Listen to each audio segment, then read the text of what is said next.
Om Swastiastu, ceneng bago ceneng ayu semuanya dimanapun berada. Sampai jumpa lagi dengan Bapu di sini di Abdi Channel. Bapu akan melanjutkan menuturkan babad leluhur Bali, sejarah leluhur Bali yang sangat erat kaitannya dengan kerajaan-kerajaan yang ada di Pulau Jawa dan Sumatera. Neng bagus nih. Sebelumnya Bapu sudah menyampaikan sampai dengan 17 raja dinasti Warmadewa. Neng bagaimana? Bapu ulangi sekali lagi. Jadi 17 raja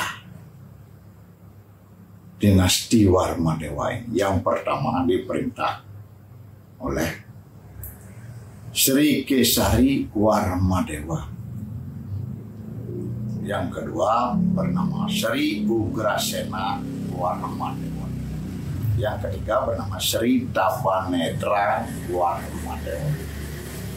Yang keempat bernama Sri Chandrabayu Singha Warmadewa. Yang kelima seorang raja putri yang bernama Sri Wijaya Dewi. Yang keenam bernama Sri Dharma Wangsa Udayana dan Sri Mahendra Datta. Yang ketujuh bernama Sri Marakata Pangkaja. Yang kedelapan bernama Sri Anak Wungsu. Yang kesembilan bernama Sri Nari Prabu. Yang kesepuluh Sri Jaya Sati. Yang ke-11 Sri Jaya Kasuno. Yang ke-12 Sri Jaya Bangus. Yang ke-13 Sri Jaya Ketana. Yang ke-14 Sri Eka Jaya Lancana. Yang ke-15 Sri Adi Kunti Ketana. Yang ke-16 Sri Masule Masuli.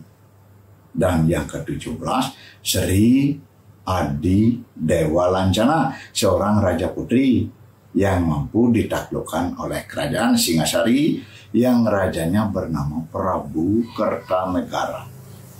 Nah, yang bagusnya dinasti Warmadewa ini Bapu sudah sebutkan bahwa nama kerajaannya kerajaan Singha Dwalam yang beristana di lereng Gunung Agung. Makanya di Pura Besakih itu ada Pura Salunding. Nah, itu dari dinasti Warmadewa. Nah, neng bagus nih. Sekarang Bapu akan melanjutkan dulu menuturkan tentang seorang putra yang bernama Ki Patihulung atau Empu Jiwaksara. Neng bagusnya. Bapu menuturkan hal ini sebab nanti berhubungan ya. Jadi Empu Jiwaksara ini alias Ki Patihulung ini nanti berhubungan dengan pemerintahan Adipati yang diletakkan oleh Majapahit yang bergelar Sri Aji Kresna Kepakisan. Neng bagus nih. Siapakah Ki Patihulung ini sebenarnya? Neng bagus nih. Ki Patihulung ini alias Empu Jiwaksara ini adalah putra dari Empu Dwi Jaksara. Neng bagus nih. Jadi di atasnya lagi Empu Dwi Jaksara adalah keturunan dari Sakderasi yang keempat yang bernama Empu Witadharma. Neng bagus. Ayahnya Ki Patihulung yang bernama Empu Dwi Jaksara ini adalah seorang Brahmana yang sangat disegani dan yang sangat dihormati oleh raja-raja Jawa, baik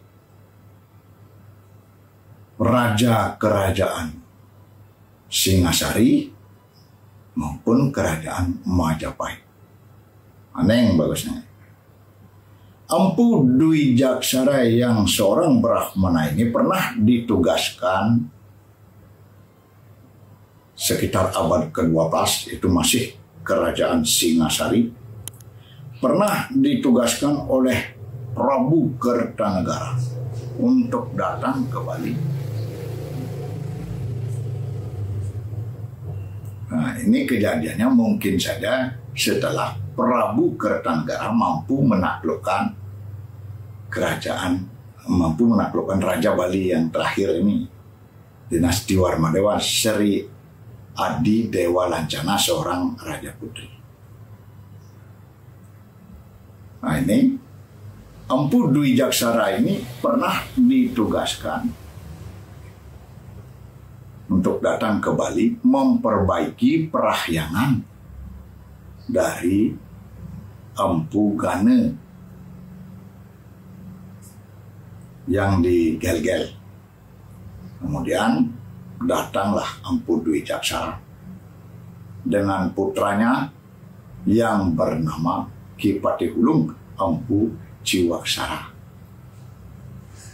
dan ke Bali dan memperbaiki perahyangan yang dulu perahyangan dari Empu Gane, dan setelah diperbaiki dinamai Pura Panganggih Batur. Nah, sekarang bernama Pura Dasar Buana Gel-Gel. Neng bagus. Nah, beliau Empu Dwi Jaksara ini juga ditugaskan untuk memperbaiki perahyangan lain yang ada di Bali. Meskipun karena waktunya singkat pada waktu itu, ya belum kelar tugasnya Empu Dwi Jaksara ini, sudah dipanggil kembali sebagai seorang Brahmana ya, untuk memimpin upacara yajna di Jawa. Jadi sudah dipanggil lagi ke Jawa. Sehingga Empu Dwi Jaksara ini belum tuntas pekerjaannya. Sudah kembali ke Jawa. Aneh bagus nih. Jadi di Bali pada abad ke-12 itu, Empu Dwi Jaksara ini meninggalkan seorang putra di Bali yang bernama Ki Patihulung alias Empu Jiwaksara. Nah, kemudian pada masa pemerintahan kerajaan dahulu kerajaan Bali yang rajanya bernama Sri Astasura Ratna Bhumipanten ini yang memerintah sampai dengan tahun memerintah kalau tidak salah Bapak 1339 Masehi sampai dengan 1343 Masehi. Jadi pada masa pemerintahan Sri Astasura Ratna Bhumipanten ini, Ki Patihulung alias Empu Jiwaksara ini diangkat sebagai pejabat negara. Jadi yang dulu namanya patih ya. Jadi suatu jabatan yang sangat tinggi. Neng bagusnya. Nah, jabatan patih yang utama dulu disebut itu Ki Pasunggrigis. Kemudian ada di sana Ki Kebo Iwe. Dan yang lainnya patih-patih lainnya seperti Ki Patihulung, Ki Udog Kasur, Ki Girimana, neng bagus, Ki Tunjung Tutur, Ki Tunjung Biru, neng banyak lagi, Ki Tambyak. Nah, itu merupakan jabatan yang sangat tinggi. Nah, pertanyaannya, ketika Majapahit mampu menaklukkan kerajaan Bali, kerajaan Bedahulu, yang rajanya Sri Astasura Ratna Bumi Banten, yang terkenal dengan nama Ide dalam Bedahulu. Ini mengapa Ki Patihulung alias Empu Jiwaksara lolos dari maut. Neng bagus nih. Nah, ini yang Bapak setelah Bapak telusuri ada kemungkinan. Neng bagus nih. Sebab ayahnya Ki Patihulung ini adalah seorang brahmana yang sangat dihormati di Jawa. Sejak kerajaan Singasari sampai Majapahit masih tetap dihormati dan disegani. Nah, mungkin saja Majapahit itu melihat ayahnya ini, sehingga Ki Patihulung alias Empu Jiwaksara mendapat pengampunan. Kemudian ada juga versi lain, kemungkinan saja ayahnya Ki Patihulung ini yang bernama Empu Dwi Jaksara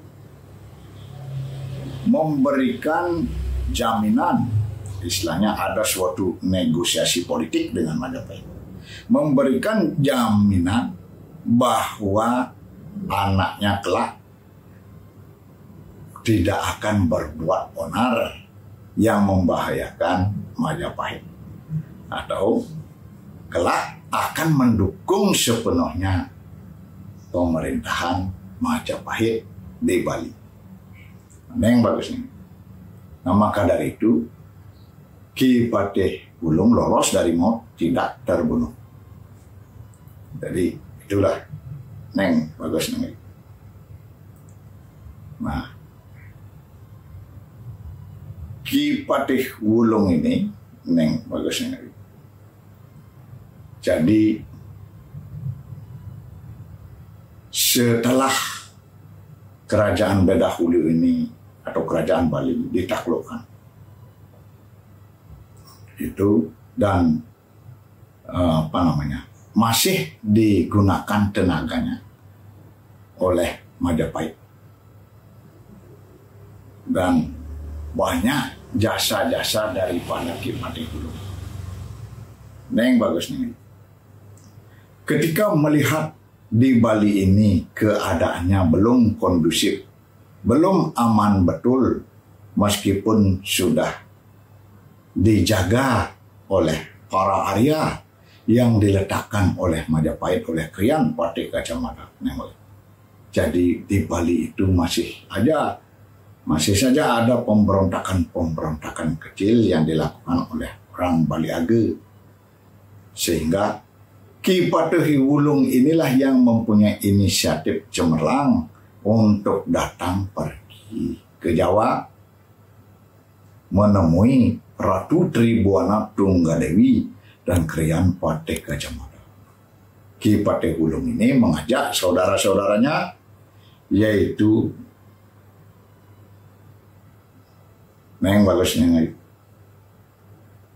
yaitu Kiai Pemacakan, Kiai Kepasakan, Pasak Padang Subandri, dan yang lain-lainnya, saudaranya, untuk datang ke Jawa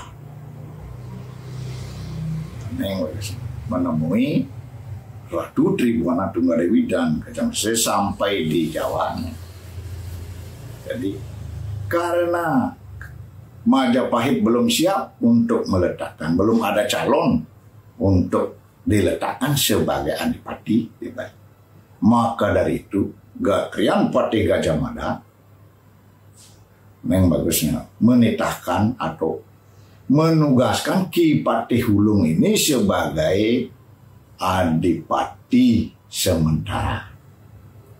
Jadi menugaskan Ki Patihulung sebagai adipati sementara. Pertimbangan Gajah Mada itu sebab Ki Patihulung ini masih dianggap sebagai pemimpin oleh orang Bali Age.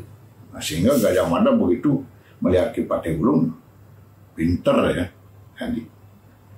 Jadi Ki Patihulung ini masih diberdayakan dan disuluh ditugaskan untuk menduduki jabatan sebagai adipati sementara selama Majapahit belum mendudukkan adipati di Bali.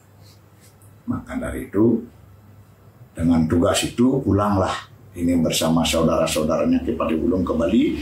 Kemudian sesampai di Bali dirapatkan kembali dengan saudara-saudaranya Kiai Pamacakan, Kiai Kapasakan, Kiai Padang Subadra, Kiai Pasak Toh Jiwa, dan Kiai Pasak lainnya. Kemudian karena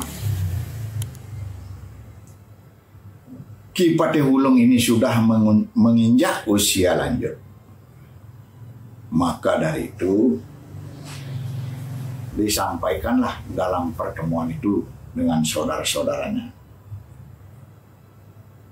Neng bagus neng. Dan akhirnya dalam pertemuan itu disepakatilah jadi seorang putra yang bernama Gusti Pasak Gelgel untuk menduduki jabatan sebagai adipati sementara. Neng bagus neng. Jadi diangkatlah Gusti Agung Pasak Gelgel dengan gelar Kiai Agung Pasak Gelgel atau Gusti Agung Pasak Gelgel yang menjabat selama 7 tahun neng bagus neng, dari tahun 1343 sampai 1350. Nah, neng bagus neng. Setelah tahun 7 tahun ini memerintah neng bagus neng. Lagi Ki Patihulung berpikir, kenapa Majapahit belum juga meletakkan adipati baru, belum mengangkat adipati baru. Nanti Ki Patihulung punya perasaan tidak enak. Nanti kalau Ki Patihulung ini bertindak diam-diam seolah-olah keenaan menjadi seorang adipati. Dari keturunannya itu keenaan istilahnya. Jadi perasaan Ki Patihulung ini tidak enak. Kemudian Ki Patihulung ini lagi-lagi mengajak saudara-saudaranya Kiai Pemacakan, Kiai Kepasakan, Kiai Padang Subadra dan lain-lainnya untuk datang lagi ke Jawa. Neng bagus neng ayu, supaya artinya tidak ada istilahnya nanti pendapat-pendapat di Majapahit dibilang Ki Patihulung ini nanti keenakan tuh ya menjadi adipati. Sehingga Ki Patihulung ini lagi-lagi datang menemui Ratu Tribuana Tunggadewi dan Krian Patih Gajah Mada.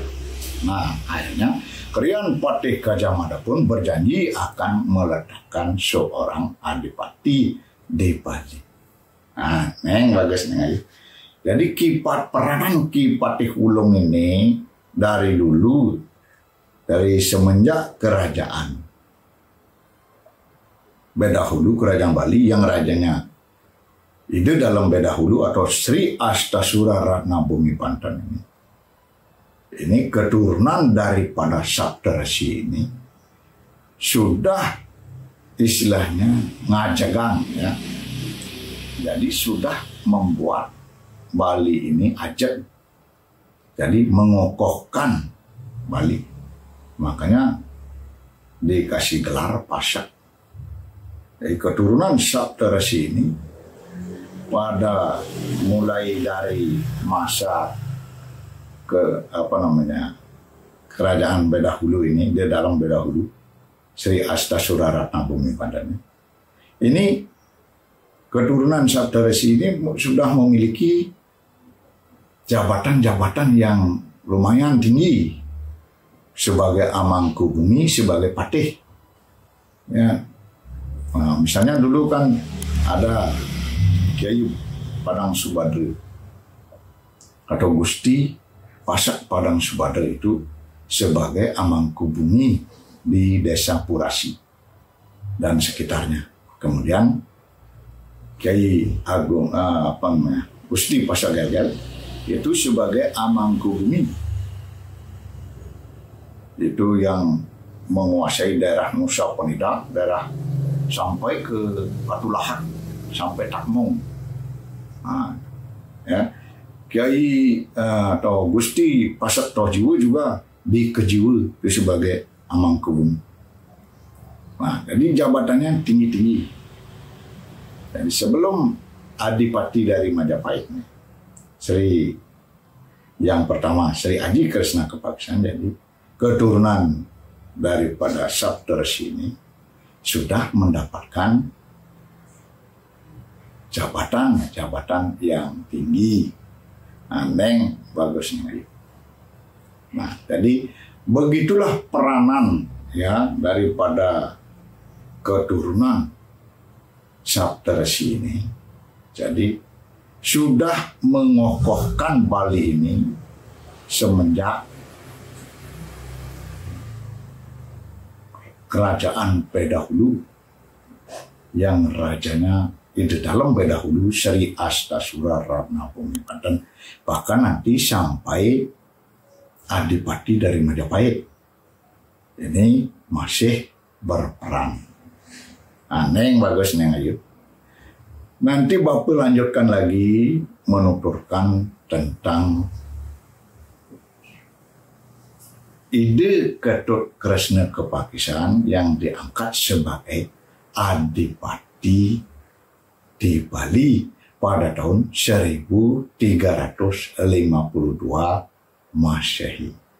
Bapak Sinab untuk Parama Santi, Om Santi Santi Santi Om.